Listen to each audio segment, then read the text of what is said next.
Oh, thank you all for tuning in to another edition of Outside the Shop with me, your host, Daryl D. Lane, where I get to talk about everything that I normally don't get the chance to talk about on our regular sports podcast, Power Sports Talk, which you guys can all find on Spotify, iTunes, Stitcher, Apple Podcasts, Google Podcasts, iRadio, SoundCloud, Pandora, the whole 9 yards. They are top 40 quarterbacks in the NFL.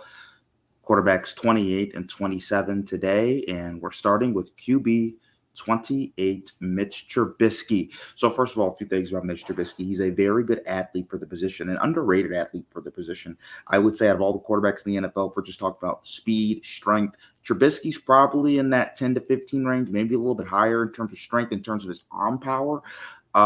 10 to 12. So, he's a more than serviceable guy. I'll give you guys examples. He's a better athlete than guys like Kirk Cousins. Even a guy like Ryan Tannehill is a pretty good athlete. He used to be a wide receiver. Matt Ryan, much better athlete than all of those guys. He's better an athlete than Jimmy Garoppolo, Jared Goff, all of those guys. Also, he's a pretty good scrambler, can make plays when nothing is there, can throw a little bit of crossbody, can run. You can use him in the QB-designed run game as well, gets the ball out of his hands quickly as well. So then we get into the issues with Mitch and why I think it's been tough for him to find a true home and why Chicago let him go. His ball control is erratic and all over the place.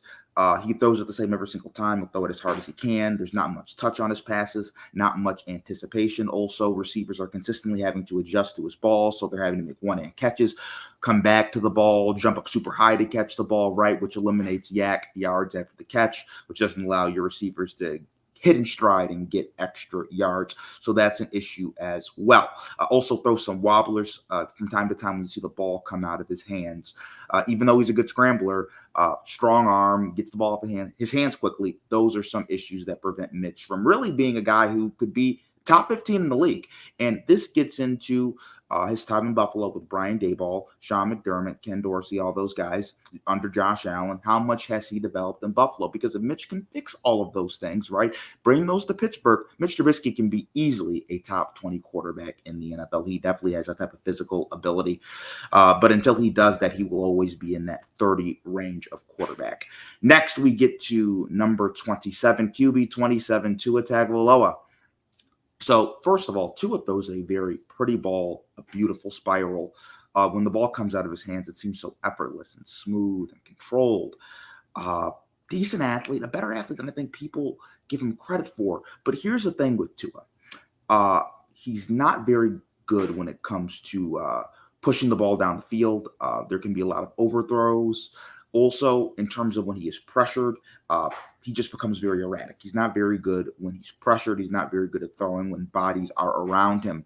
I also question if he can hold up in a 17-game NFL season, which is also why Tua is where he is. He's never had a fully healthy season in the NFL. He was never really healthy at Alabama at the hip surgery. That was a major issue for him there. Anything under 20 yards, though, he's extremely accurate, particularly when he's not pressured. So anything under 20 yards from short to intermediate, pretty accurate, particularly in the short passing game, can go through reads, quickly gets the ball out of his hands. Like I said, accurate, can get you a lot of yak situations in the short passing game for yards at the catch for the running backs on all these bubbles and screens. So he's very good, and he can thread the needle on some tight window throws, hits the receiver in stride, like I said, in the hands. He's good on play action, goes through his reads, has solid feet, and as a pure thrower, when everything's perfect, he looks pretty good.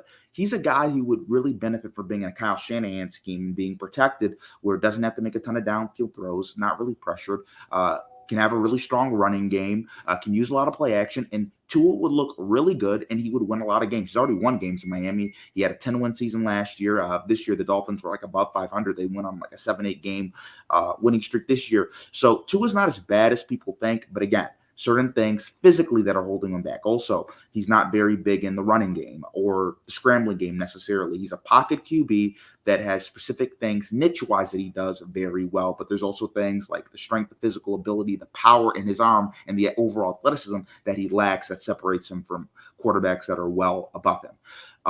So that's it for quarterback number 27. We got done with 28 and 27 today. Have a great day, everybody, and God bless.